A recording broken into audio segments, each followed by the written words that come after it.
A blessed morning on the 23rd of April. I am here to give a testimony of how tired a mother can get raising two sons on her own. My children are 20 years apart. I come up where you call the ghetto or where you call the pine in the house of projects. I have suffered long raising these boys on my own. My first boy, he went to high school. He complete high school. Now he's a man. He's 34 years. I have another one, the other 14-year-old. He's in high school. I have mothered these boys all of my life. It was hard, but I could not give up. And mothers out there that don't consider themselves, you need to get up and speak out. I raised my first boy in Regent Hill in the Pine. It was not easy. It took 3 or 4 females in my family to help me raise that child because I had my son as a teenager, like a child raising a child. It was difficult, but I didn't give up. I had to look for, I financed them. I send them school. I make sure that they're hungry. I make sure that coming up in the ghetto, I could see it was not easy as a young woman. I made sure my first boy, he had his education, his full education. And I ain't had no father to help me raise this boy. But I make it. And I would like the system to make proper provision for these boy children. Right now I have two close families that have sons that lose their son in gun violence. When I was living up in Regent Hill, I had to go through a lot of gunshots morning, noon, and night. There were violence up there. I leave Regent Hill and I live in Golden Rock right now. I raised my second boy in Golden Rock.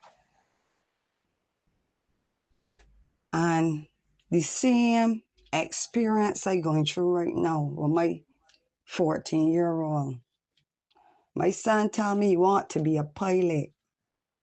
I do not have the support that I should have as a mother, a single mother all of my life, raising another son.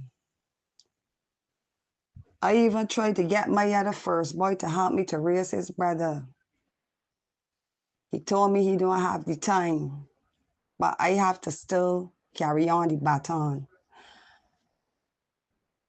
We women need to we can't just be celebrating Mother's Day because it's come around every year. We have to acknowledge that we are tired and we have to give ourselves better treatment than we give ourselves. I come along, I thought that a male and a female were the same, but a male and a female are not the same. You could raise and you could do all of this here for a male. He still does asking for more and more.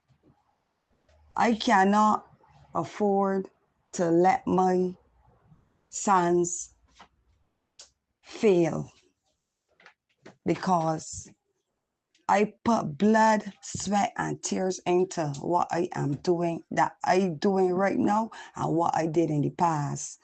I always pray to the Almighty that to don't let my sons go to jail. Set standards, rules, and boundaries.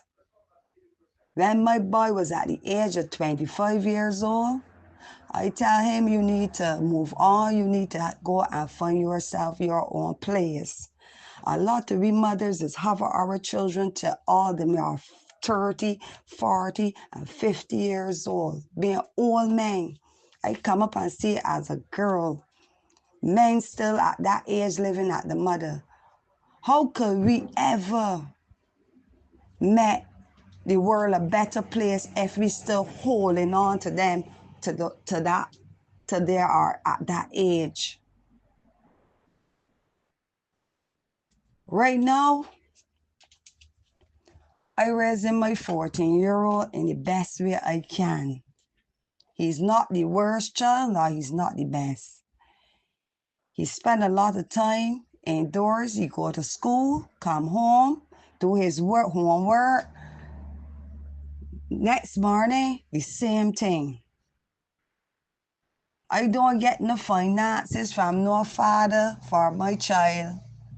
I work at a half-day maid, and I have to go and hustle on weekends to put food on my table that I can feed him. I do not have no meal to help me. I just work on me and work on my child. And I make sure that they get education, because I always come along and hear the education is the only key to success. And I make sure that them had education. They had more education than me. I had common sense, and I used the 5 senses that I was left with called the takeaway too. And I used those senses to have a home. And even although that I pay for a home, this house that I in, the government refused to even give it to me as a single mother. I pay for this house from nothing to something. And I'm still here raising a 14-year-old. I want the mothers and the women to open up their eyes. Don't only judge what you hear out of Sherry mouth and say that she cruel and she mean and she don't like this and she make you hurt. It have nothing to do with that. She could only speak upon what the public give to her. But I hear now telling you all as women, you need to open up on the eyes. How many more children going to suffer, and how many more parents that going to bleed in their heart? We need to wake up.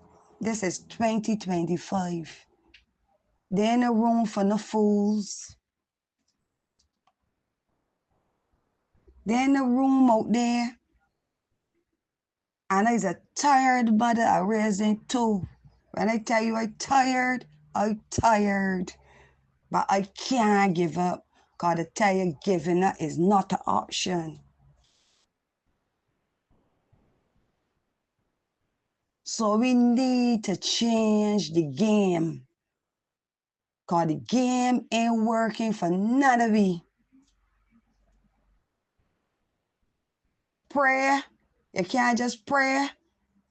You gotta put works together. You gotta put things in place. And all of this politics and all of this drama and all this scandal and all these things,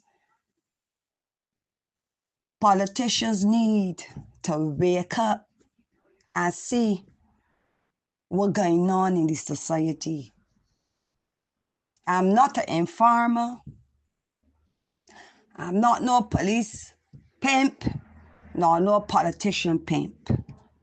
I fight for all I have today. Nobody don't help me. No politician don't help me. I help myself. And I will continue to help myself. But we need change. Women, wake up. Start nurturing these boys all to this old man. We living in slavery for too long, and if we do not make a change, we will not have a change. And as Marcus Garvey, Messiah said, Barbados going to be 10 times dreaded than Jamaica. So if Marcus Garvey tell you that it can be that rough, we better open up the eyes, the ears, and realize Barbados ain't becoming a spiritual place no more. It full of bare hypocrites and parasites. And that's what I have to say. All men. Help me spread the word about Naked Departure via social media. Subscribe and share to show support and love for our channels.